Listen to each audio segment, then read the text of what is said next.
கடைக்கு நேரமாச்சு வந்து வச்சுக்க. கவர்மெண்ட் ஆபீசர் கூட பார்க்காம அடிச்சுட்டு போகுது. கடைக்கு வருவாங்களா கடைக்கு? இந்த வீடுன்னு தானே சொன்னாங்க. இந்த வீடு தான். அம்மா மாங்காய் வேணுமாமா? இல்லக்கா வேண்டாம்க்கா. இந்த வீட்ல தான் 3 பேர் முழுகாம இருக்காங்கன்னு சொன்னாங்க. இந்த வீடுன்னு தாமா சொன்னாங்க. ஆமாக்கா.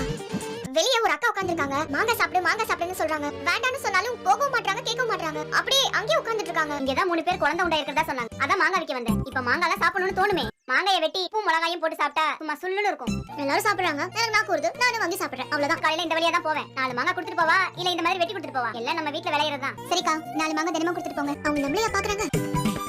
ஈசு பாத்தியா? அதெல்லாம் நல்லா தான் டெஸ்ட் பண்ணிருக்கீங்க. இந்த முகத்துல ஏதாவது இருக்கா? அப்புறம் இப்படி குறுகுறுன்னு பாத்துட்டு போறாங்க. தெரியலையே. ஆனா நான் ஆகலல. நான் அத பத்தி அவங்களுக்கு சொல்லணும்ல. சொல்றதுக்கு பதிலா நீங்க வேணா ஐயோ தாய் வா வீட்டுக்கு போலாம். ஒரு குடும்பம் ஒரு விஷயத்தால ஃபேமஸ் ஆகுது. அதுல எனக்கு ஒரு முக்கிய பங்கு இருக்குல. இது பெருமையான விஷயம் தானே. 3 டீனு. அப்புறம் 3 பேர் சாப்பிடுற மாதிரி வர கொடுத்து. அண்ணனுக்கு லீவு தான். கடைக்கு வான்னு சொன்னா வர மாட்டேன். கடையிலயும் கூட நின்று இருப்பான். அவங்க இப்ப கவர்மெண்ட் ஆபீசர் ஆயிட்டல. இப்ப கூப்பிட்டு எப்படி இருக்கு? ஒரு இடத்துல கதிரி வச்சுக்க. அவன் பாட்டுக்கு அசால்ட்டா வேலையை பார்த்து டைம் ஆச்சுடா. போய் காலகாலத்துல பொருளை கொடுத்து